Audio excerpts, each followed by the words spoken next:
Hey, good morning. Welcome to our virtual town hall meeting. I think this is the third one we've done here with the chamber, and I'm John Casper with the Oshkosh Chamber, and we appreciate you all joining us again. Today, we're happy to have our Assembly Representative and Minority Leader, Gordon Hintz, with us. Thanks for joining us, Gordon, and also State Senator Dan Feyen with the 18th Senate District. I believe that's right. District. Correct. I know there's not much going on in Madison these days in the state, so I'm hoping we can fill an hour here. But no, there's a lot of things going on, and we asked both the senator and Representative Hintz to talk about give us an update, see what's going on in Madison and from their perspective as it relates to the Safer at Home extension order. Anything related to the COVID-19 relief legislation, anything else that might be on the burner in terms of legislative action, and maybe some discussion about the Badger bounce back guidance that came out of the governor's office. And WMC also came out with a back to business risk assessment program that has some interesting promise. So with that, I'm going to, what we're going to do is have both Gordon and Dan do 10-15-minute segment. We'll open it up for questions. So if people who are listening in, you're muted, but you can submit questions through the Q&A tab and or also the chat tab that's on the bottom of your screen. So if you have questions, just submit those. I'll go through them, and we'll ask both Dan and Gordon after they're done with their segment. So since we're in Oshkosh, Gordon is from Oshkosh, he's got home field advantage. So we'll put you on first, Gordon. So if you want to take it away, again, thanks for joining us. Absolutely, and I really want to thank John for giving Senator Feyen and I this opportunity. We're in unprecedented times. There's no one whose life hasn't been upended, and obviously there's been some more than others. And getting the opportunity to get Oshkosh area businesses hopefully in one place to try to answer questions in advance and get feedback from is crucial to things. There's a little bit of flying blind around the world as to something that is so new that we don't have answers on, that we don't always understand, given it's impacting different. It seems like there's a new headline every day on both the science and who it's impacting and not impacting, and there's not sort of a one steady voice of information globally or at the national level or state level. But everybody's lives have been disrupted, whether you're a parent, whether you're a relative, whether you're staying home, and obviously the economic standpoint, businesses who've been forced to close and employees who've been displaced as a result.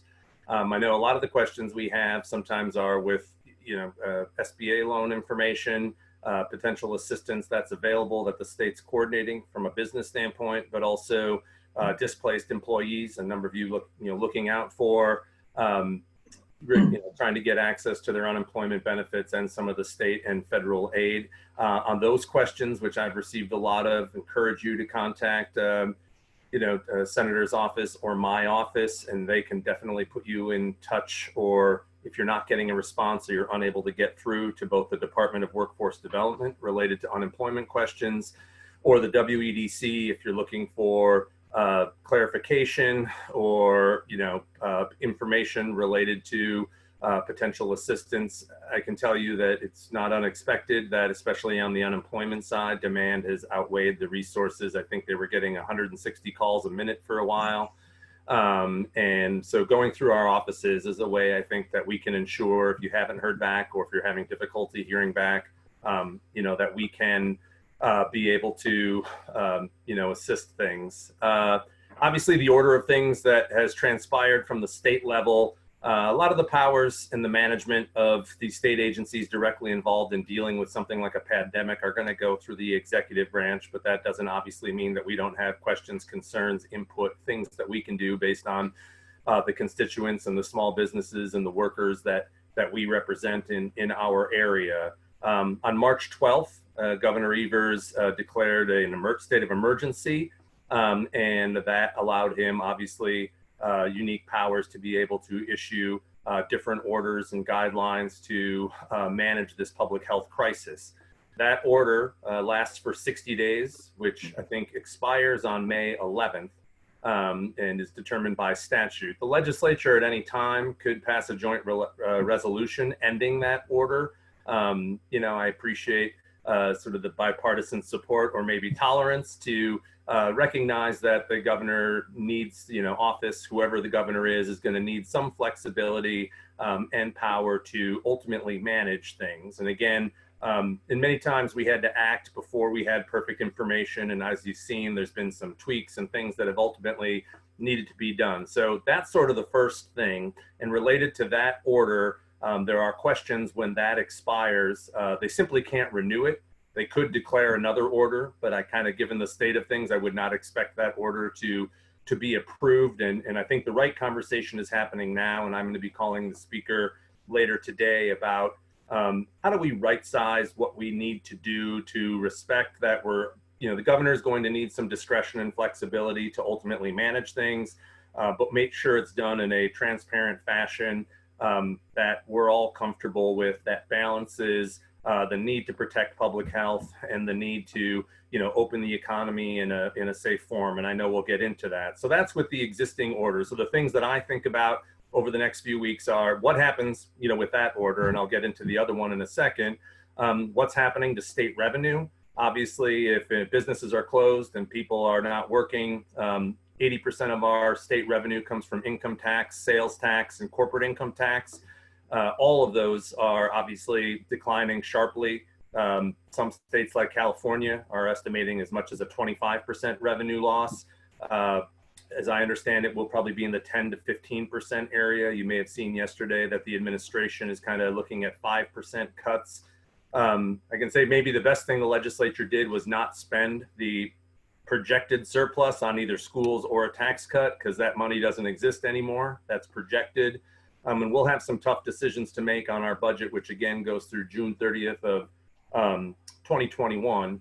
The last thing that I'll be watching over the next few weeks, and that you should as well, as you know, under the CARES Act passed by the federal government, and I think you've had Senator Johnson on, it gives broad discretion to the executive branch to be able to best allocate how to use those resources. And I'm not going to be an expert on what it can or can't go for, but the one thing I can tell you is none of that money can be used to backfill existing state programs. So it doesn't help us with our state budget, but it can obviously go to needs that are needed on both healthcare and the economy to address how we're responding and what our state needs are during the pandemic. And so we're trying to get an idea and ask questions of the administration, what are we ultimately going to be spending those resources on? And, obviously if you hear from the hospitals and healthcare, because elective procedures and others that are revenue drivers for our hospital systems have been, deferred or on hold, there's massive holes in our hospital budget. I know when we are focusing so much on healthcare, it's kind of crazy to hear these headlines about healthcare employees being furloughed or laid off, and some of the budget gaps. And we had a meeting with the Hospitals Association the other day, and it really is a challenge and a balancing act. And I know there's some separate federal money that's going to fill those holes, but everything from personal protective equipment to, hopefully some small business development programs. I think, I have questions about when we're going to find out and how we can explain to folks what federal CARES Act money is going to be available. So those are kind of questions over the next few weeks. The order that I think you're most interested in, John, that I talked to you and Rob about it on the day, was the order that was issued, I think 2 weeks ago on April 16th, was the extension of the stay-at-home order issued by the Department of Health Services Secretary, who's part of the administration, Andrea Palm, to say that we're going to go until May 26th with the current stay-at-home order. I know it caught a number of people off guard that were hoping that we would kind of, had their eyes focused on April 24th. And I realize each day that's out there, burns through capital, has people scared about whether they're going to be able to make it. And I already have talked to some businesses that are really unsure about whether they're going to be able to, pay their mortgage on their commercial space or, be able to stay in business. That order is under a separate statute. So I mentioned the governor's powers that has his existing orders that would go through May 11th. his powers. This is under a separate statute, and this one's been challenged by the majority in the legislature to the courts, and I think we're expecting a decision any day now. However, as you've heard over the last few days, this is kind of every time I get critical or I ask questions, I remember that we've never been in this position before, and I think it's appropriate to try to, on an as you can basis, try to open things up with the explanation and justification on why we're doing so. I think there probably were some broad approaches that, obviously race questions don't make as much sense. I certainly hear from small retailers frustrated that they're closed, while any big box retailer with grocery or pharmacy is deemed essential, even though they obviously sell broader products and are crowded enough that you could say that the public health risk is ultimately there. It's unclear what the courts are going to do, and that brings us to where we are right now. Days after the governor's announcement, you had a proposal about how we're ultimately going to move forward. And I think, in this kind of chaotic, uncertain, and scary time, it is the best thing that we can have out of our state government and leaders is clarity.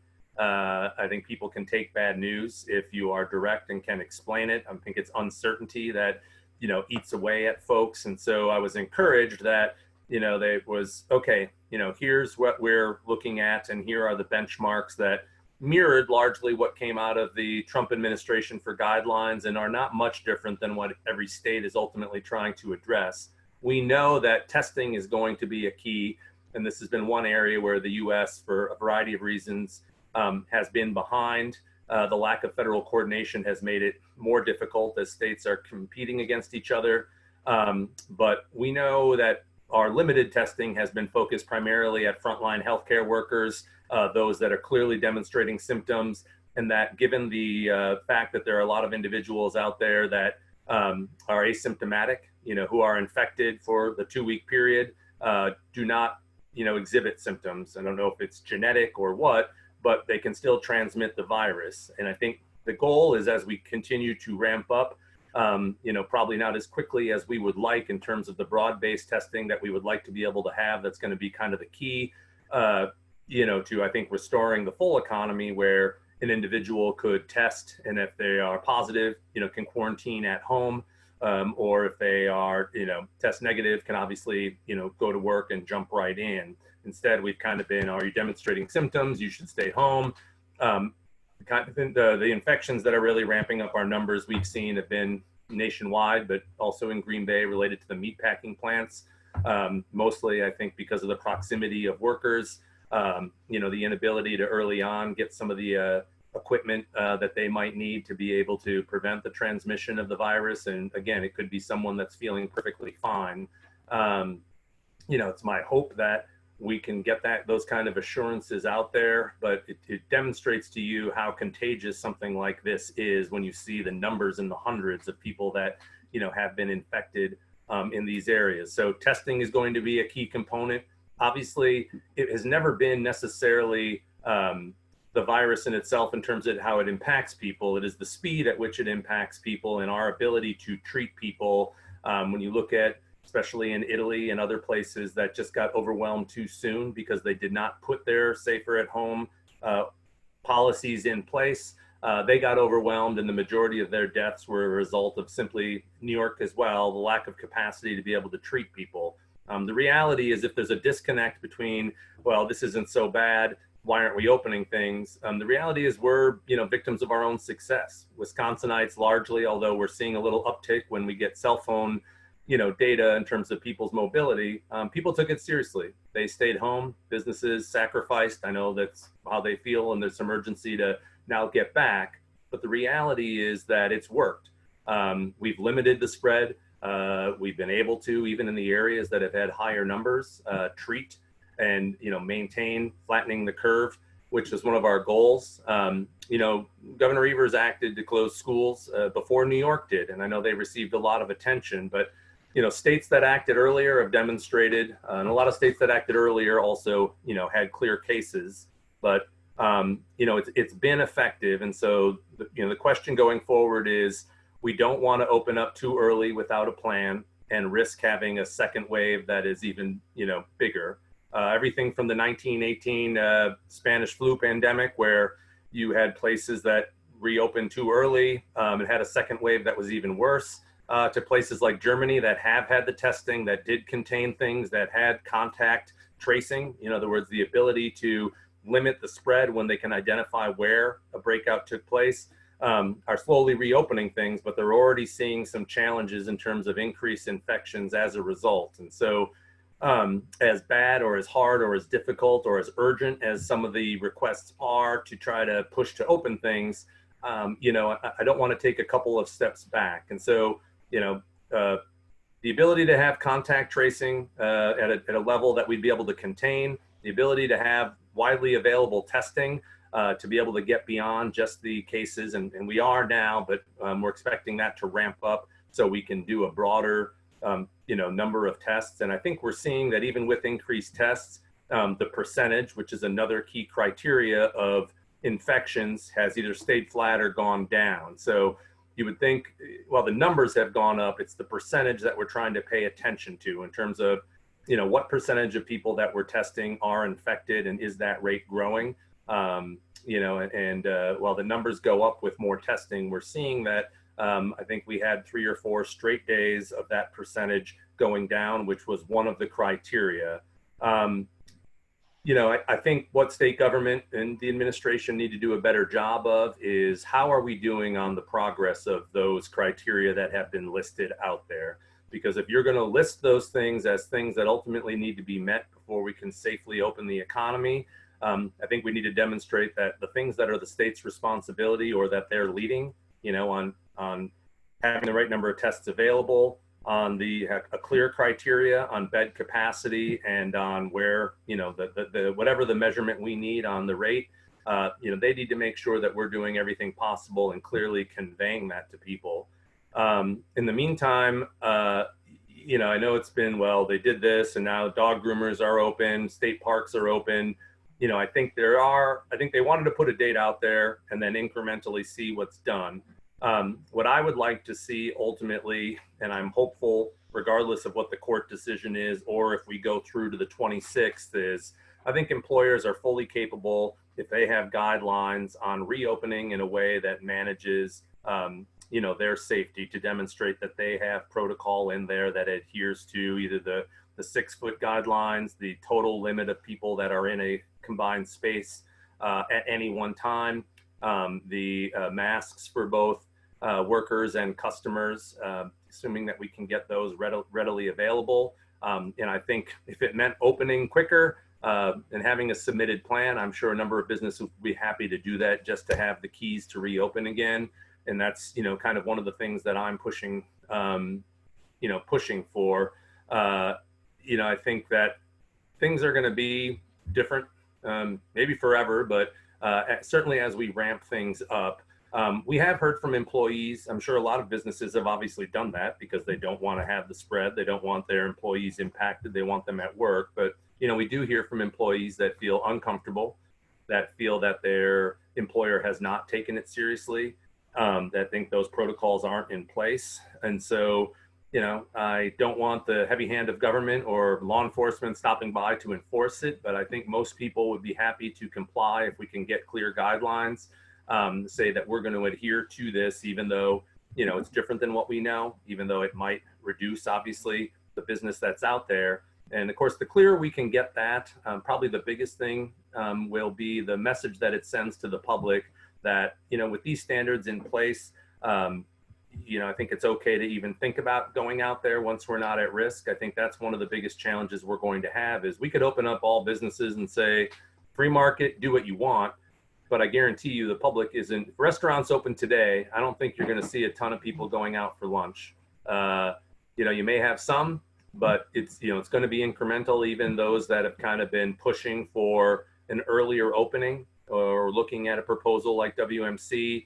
I know the mayor of Minocqua, others said, look, we're talking about allowing X amount of people in a restaurant, 6 feet apart, no bar service, only table service, all employees wearing masks. It's going to be a reduced amount. And obviously you've had questions from other states that have sort of opened in terms of, well, if the restaurant is deemed to be open, but their employees feel like it's a risk, then they don't have the staffing to open. Or if they can't fully employ any people and they have to furlough, it becomes their obligation to pay unemployment, and presents other challenges on the cost standpoint that may be unintended consequences of this.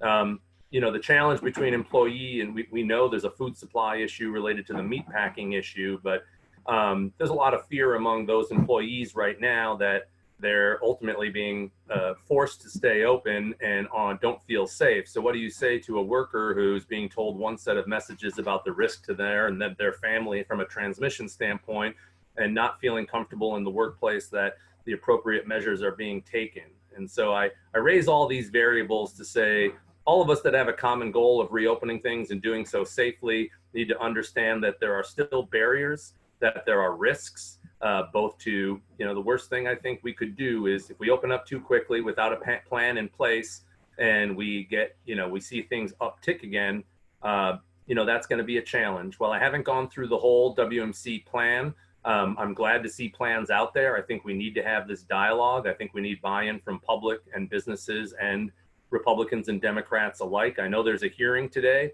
Hopefully we'll get some questions and informations out there. I just want to lastly, raise questions about, there's a regional aspect. I know in Oshkosh, Winnebago County, we've done really well at keeping at least our numbers tested. I would remind people that the estimates on how many people are infected are several times what the amount of confirmed tests are. But either way, the measurements we have is that we've done pretty well, which means, a lot of folks are like, well, we're not Milwaukee or Madison or Green Bay. We should be able to open.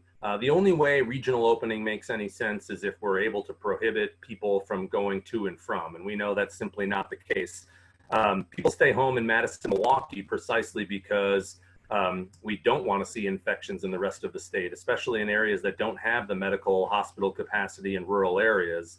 The Monaquas of the world that are summertime tourism destination that's key to their economy are largely filled with people who reside in Madison, Milwaukee, and other places. And so the idea that you can open up regionally without the risk of transmission, is folly. And we need to sort of recognize that part of managing the, capacity is, being preventative on the early side, from spreading, an infection. So, staying at home limits the spread. It doesn't kill the virus. And so, a lot of the things and principles that I've mentioned have to be priorities, and some of the things that are in place now that need clarity, I think need to be fused together over the next few weeks.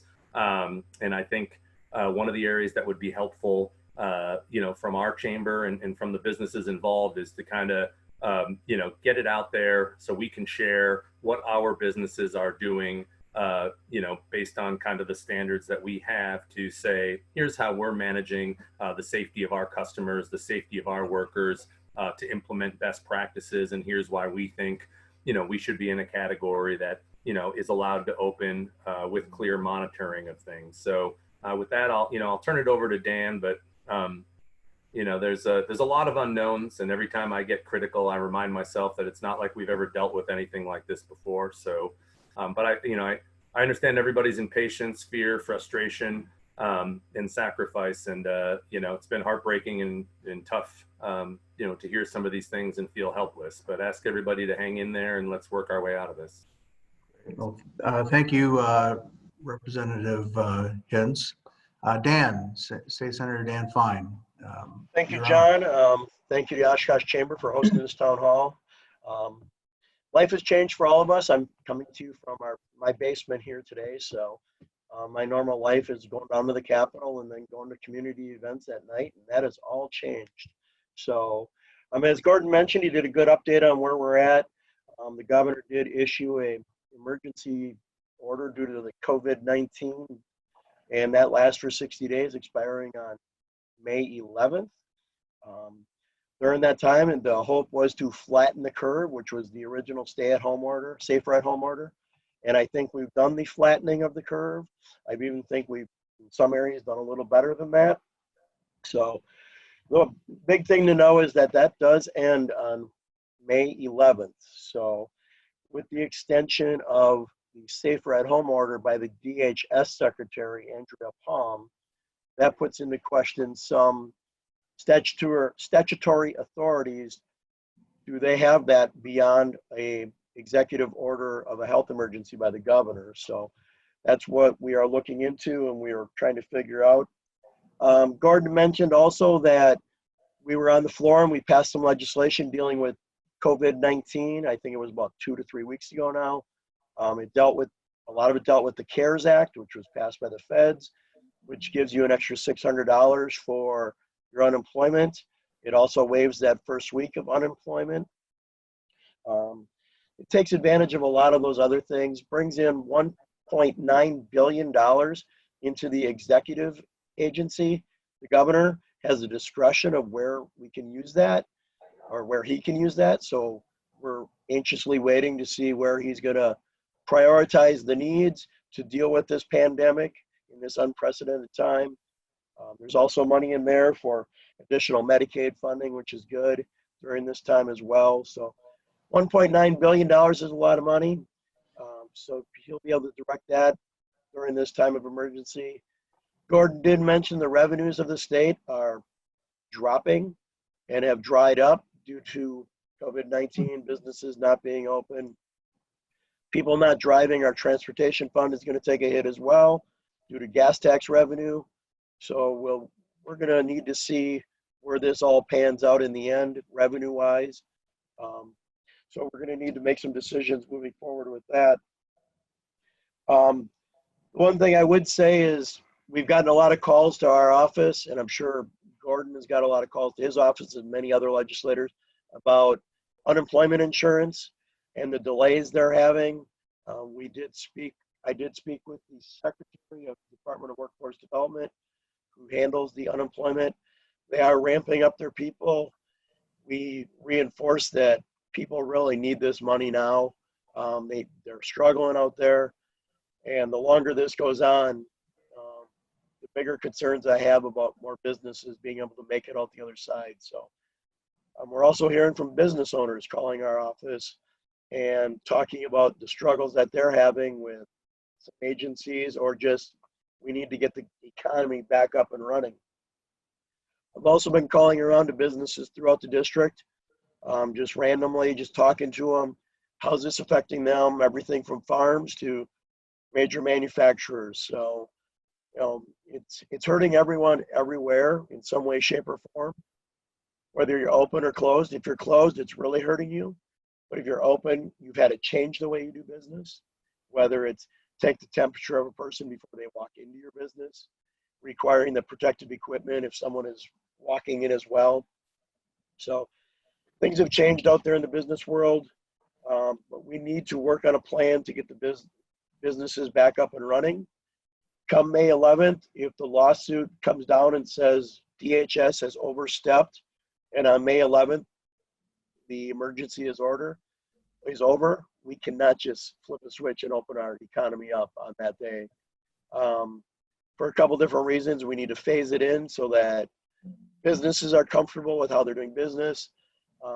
Citizens are comfortable with how we're handling it and how they're able to interact with business. And I also believe that even if you opened up restaurants today, I don't think you'd see a large influx of people wanting to go sit in a restaurant. So we need to do it in a balanced approach. We need to work with all sides. WMC did put out a plan. The Republican legislature is working on a plan as well. We're molding a bunch of different plan ideas together to try and come up with the best plan. I'm sure we'll be talking with Gordon and Leader Bealey in the Senate to talk about the plan before we would go forward with anything, and the governor as well. So we need to do this in a phased approach so that we can get our economy back up to full scale sooner than later. I just looked at the data this morning for Winnebago County and that region on the DHS website. There are 18 confirmed cases of COVID-19. It's about a 7-county region, including Winnebago County, and only 4 are hospitalized. So I think we've flattened the curve, but we need to take precautions. And employers, when they do open up, need to be respectful and take those precautions as well. Same with the people walking in. If you're a susceptible person, you need to make good decisions. Same with that employer and the business, for the sake of their business and the sake of the community. I think we can work together and we can all get to a good place. I am in favor of a regional reopening plan, whether that's by the regions put out in the DHS website, which is 7, possibly 8, pulling Milwaukee out as a standalone because it's such a large population base. They have economies of scale and differences to deal with there. So pulling out certain populations areas might not be a bad idea, something to look at. And also a county approach might be the way to do it, but it might not be the way to do it. It's something to look at. Gordon had mentioned, how do you keep people from moving about if you do the regional approach?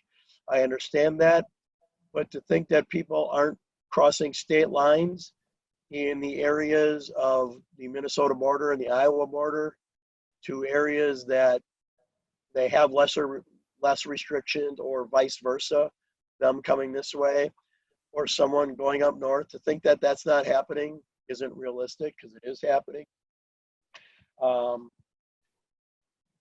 So the lawsuit, I'll just touch on that briefly. The lawsuit was filed because we think DHS was overstepping their powers outside of the state of emergency declared by the governor, which ends on May 11th. So the order that went till May 26th, we think was reaching above and beyond what their powers were during that time. We have until today, the Republican legislature, to respond to the governor's papers they filed on Tuesday. We have till today to file a response to them, and then it's up to the courts to deal with it, and it's on their timeline. We cannot compel the court to act in any timely manner. So it could take a week, could take 2 weeks, could take 2 days. They could bounce it all right back and say, we won't act on it at all. So there's a number of ways this could go. We feel pretty good about our chances, but we are going to be ready with a plan to reopen the economy in a phased approach when May 11th rolls around. And we're hoping that we don't have to go till May 26th to start that phased approach to reopening our economy. We need to get back to some sense of normalcy. We live with many dangers in our society every day. This is a danger that's not going away overnight. We have flattened the curve. We have made great strides. We need to be aware of it, and you need to be aware of your own personal situation when you're moving about as well. I think most of us have all been to a grocery store. I would argue a grocery store, there's a lot of people in there. So why can't a dentist office be open, say, with limited number of people in there, limited number of patients at a time, just using dentists as an example, or beauty salons, things like that. We need to look at how we can get these things up and running for the good of the people that are involved in those businesses and the good of our communities as well. I think that's about all. And as far as the Senate goes, the Assembly had adjourned for the year with their session being done, and the Senate was due to act on about 100 bills that were sent over from the Assembly. I think it was going to be like May 25th. We were going to have a session date. So we will be dealing with that at a later date when this is all over with and we can move forward safely. And we will be dealing with those bills. So if you had something that was in one of those bills that you wanted to get done yet this year, Gordon probably has something in one of those bills he wants done.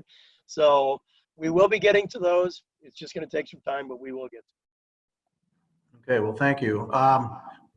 We did have a couple of questions that came in. I think one was addressed pretty well by Senator Feyen.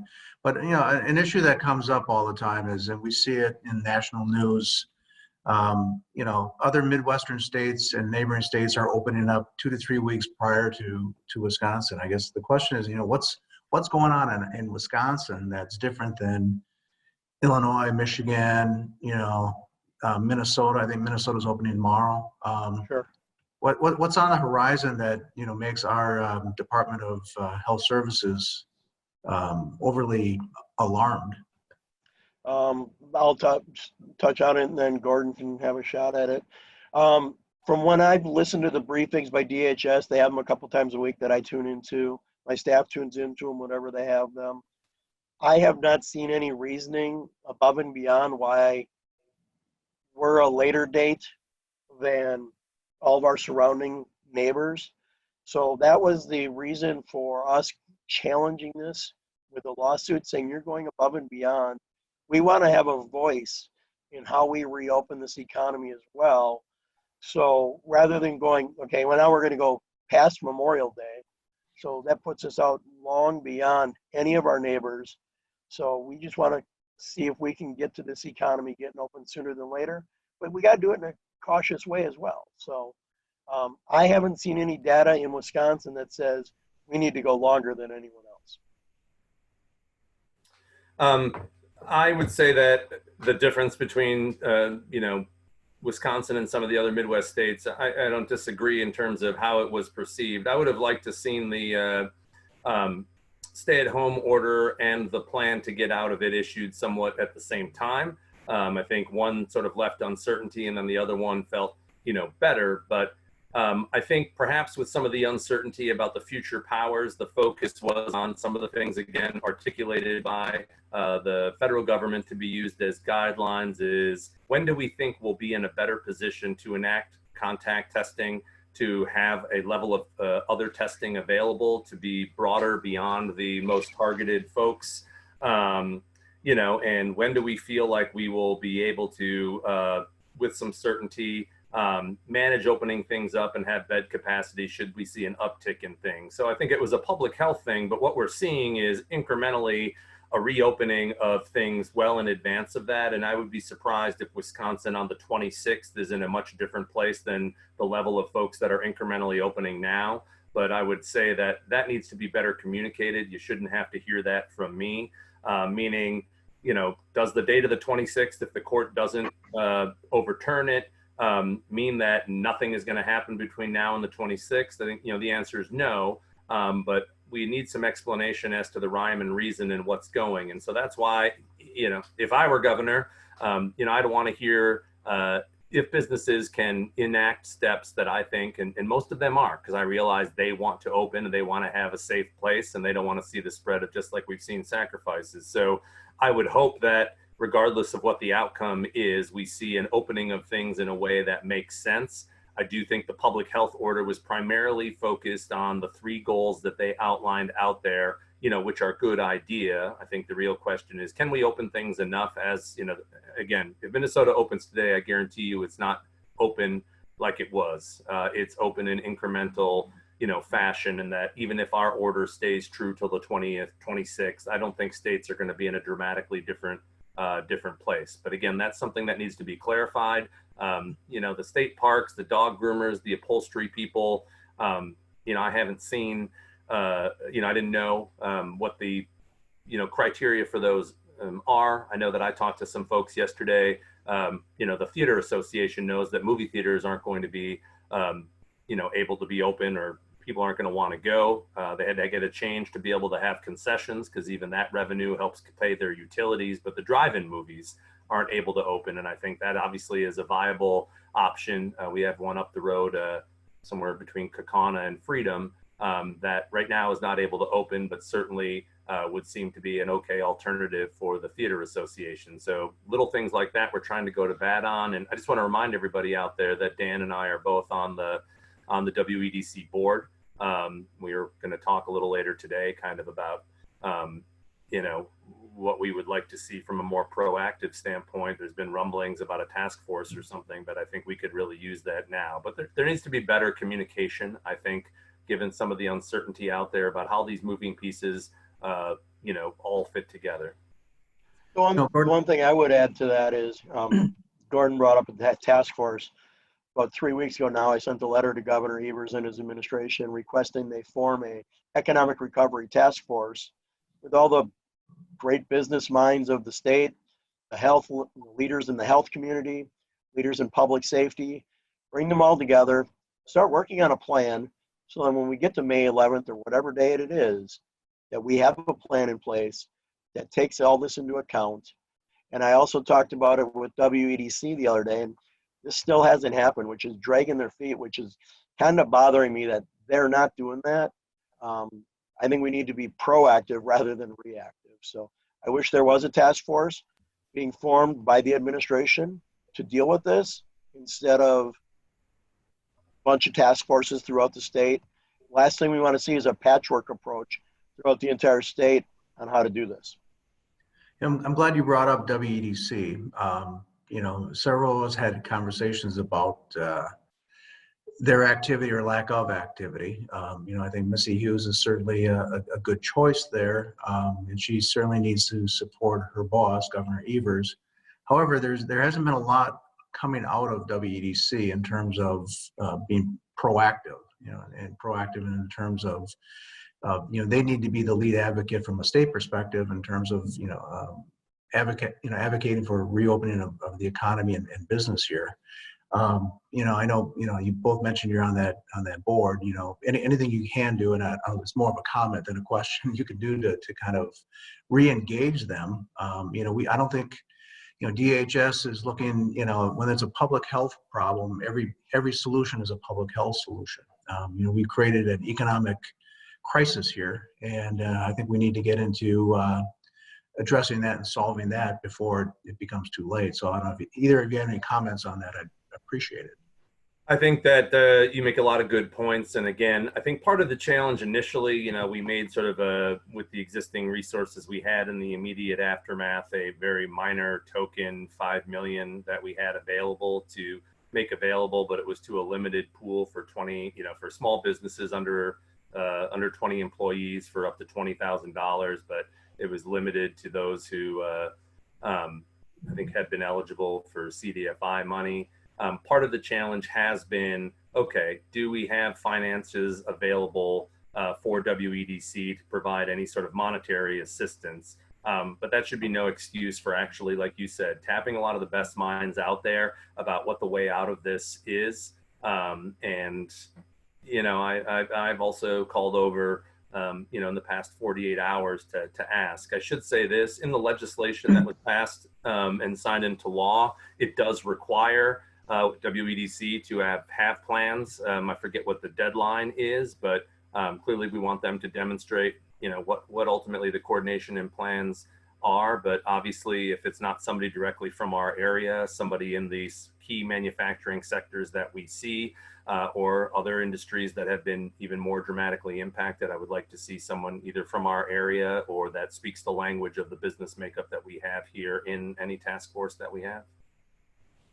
Yeah, the governor came out with the Badger Bounce Back program. And it's great that he came out with the program. I applaud him for that, but he didn't take a lot of input from the business sector and who it's affected by. I think it was done by an agency in government and put that together without any input. It had a lot of DHS input, but we need to have input from our business community, our healthcare community, and those who keep us safe every day. Well, question just came in here. Do either of you have any figures on the uptick of suicides, homicides, any increase in the death rate outside of COVID-19? I do not. The problem, it is, unfortunately, I think it is moving up. That data is not recorded as fast as COVID-19 positive tests. So we've heard anecdotal evidence that it's up. We've heard some stories about domestic violences and things like that being impacted as well. Children living in situations where they can't have those regular inspections. So yeah, some of those things are up, and it's a big concern. So the sooner we can get back to a normal society, what our new normal will be, I don't think there's going to be a normal again. I hope we can get to that so that we can get those back in check as well. Agree. I think we are seeing upticks, obviously, and even just hotline calls and other things. I mean, some of the economic consequences just bigger structurally of the last decade, we know, have led to increase in suicide, lower life expectancy for certain folks, whose lives have been transformed. And I think from the beginning of the shutdown, DHS has been mindful to keep a lot of the information out there for, to keep awareness of the fact that that's going to be some of the unintended consequences. And so I think Dan's right. I mean, obviously, the sooner that we can stabilize and maintain people's employment opportunities, and again, reassure the public who's got a lot of anxiety and stress, the better. I heard this morning on WOSH, Bob Burnell's show, two different reports on, and it's coming across, from the national news also. Why isn't there tracking of recoveries? We keep hearing every day of, additional 2 or 3 people in Winnebago County, for example, come down with the virus, but never any discussion about that. I've asked the health department several times. I know Bob Burnell has done the same thing, and they say definitionally it's difficult to determine who's recovered. But every day when I open up the Wall Street Journal, there's a Johns Hopkins University tracking of COVID-19 cases, deaths, and also recoveries. So they're getting that definition and that information someplace. I would imagine somebody has something about Wisconsin. Well, I just pulled up as you were speaking the Fond du Lac County dashboard on COVID-19. Mm-hmm. It lists the following: 70 confirmed cases, 6 active, 3 deaths, 1,332 negative tests, and 61 recovered. So Mm-hmm. the data is out there. I think Fond du Lac is the only needs to one be- reporting it. Fond du Lac's recording that, but Right. the others have that capability as well.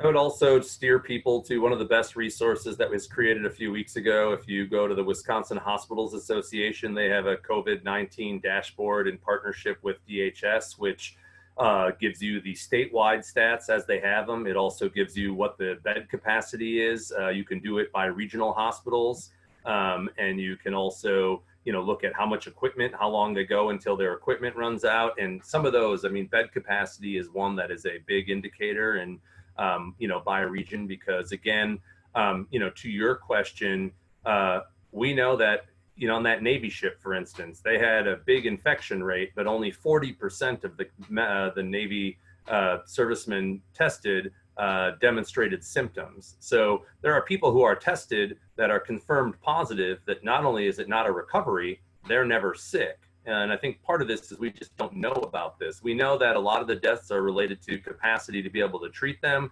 We know that diabetics, those that are obese, those that have weakened immune system from being aged, are ones that are most at risk. But we also know that we've seen an increase in strokes among some folks in their 30s and 40s that would never otherwise get it. And again, I think while that may not be widespread, it's complicated in that it's a different risk to different people, not just on age, but it's got to be something genetic. And so I don't disagree. The lower the percentage of people that test that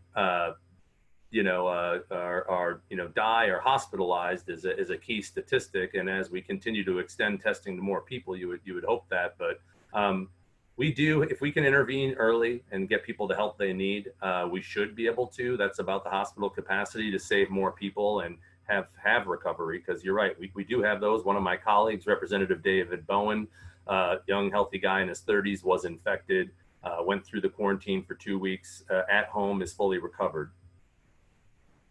We had a question that came in. The first order was really about flattening the curve, but given the capacity that hospitals have now, do we believe the hospitals have the capacity to treat patients if there were a gradual reopening of businesses? I would think in certain areas they could do that safely. I think it would have to be up to the region when they do that. I look at the Hospital Association's website every day and DHS website every day for that information. Like Gordon was just mentioning, they have lots of numbers on bed capacity and things like that. Hospitals also need to get back to practicing medicine like colonoscopies, elective surgeries, because they're hemorrhaging money every day, and they're starting to furlough a bunch of people as well, putting more people out on the unemployment line, which is not a good thing for our society. But I think in certain regions, if the bed capacity can handle it, you should be able to reopen with the phased approach and get back to some sense of normalcy in those hospitals. Yeah, I think part of the reopening of hospitals is something they're anxious for too. And as I understand, they're going to incrementally start doing that. Um, you know, again, where we have less population in more rural areas, we also have less bed capacity. And again, I think this is part of the caution that was driving some of the extension of the safer at home order is, we're really not going to feel comfortable on the reopening until we can get, contact testing or tracing, more tests, and obviously be certain that if there is an uptick, we're not going to be overwhelmed. Again, I point to the meatpacking plant, and where you're at one facility and more than 100 workers were infected just because of how fast it transmits. And then they go home and perhaps infect their loved ones. So if that had happened in a place where it had a larger employer in a more rural area, that would be a lot of people, especially if those that demonstrated symptoms were impacted. So I feel good about the work and the sacrifice people have made. I think that's got to be a key indicator, meaning if people are going to get sick for a while, but it's manageable, that's something that has to be a standard that, we're largely okay in. We can't do this forever. We can't do it much longer without having really negative consequences continue. And so, understanding that is going to be, key, and feeling comfortable with it is going to be key. Right. I think we have one last question. We have only time for one last question. It just came in. A question on unemployment. Does Governor Evers order that retail can open up for curbside business? Would that make Tuesday, April 28th, the last day PUA would be paid? Not sure about, I understand the question, but. I don't know that I, have an answer, and this has happened in a couple forums that I've been in where we get a level of specificity that, looking at it from my position, I don't know, but that's certainly an answer that I know either of our offices or both of our offices can get. And again, this is kind of the, challenge that we have with both what traditional unemployment is in a non-traditional era, and then what the supplemental rules and resources that have been made available by the federal government and, enabled by state legislation and the CARES Act have done. But John, I don't know if you want to follow up with that individual, or if we want to have them contact one of us. We're happy to get an answer. Yeah, if you, I'll forward that question out to both of you, and if you could, Okay. Respond, I'll forward that on to the questionnaire. So, well, again, I think that's I think we're at 11 o'clock. Again, we thank you very much for joining us, both Senator Dan Feyen and State Representative Gordon Hintz. We have another one of our virtual town halls scheduled for next Thursday at 10 a.m. And we're going to talk about healthcare system here. We have both Ascension Mercy Hospital, Dr. John Leschke, Vice President of Medical Affairs, and Aurora Medical Center, Dr. John Newman, Chief Medical Officer, joining us, and he'll be talking about capacity and what has occurred over the last several weeks and what it looks like moving forward. So I think that should be a very interesting discussion. So we invite back people to join us. And again, thank you again, Senator and Representative Hintz, for being part of our town hall today. And we will see you next week. Thank you very much. Thanks for having us.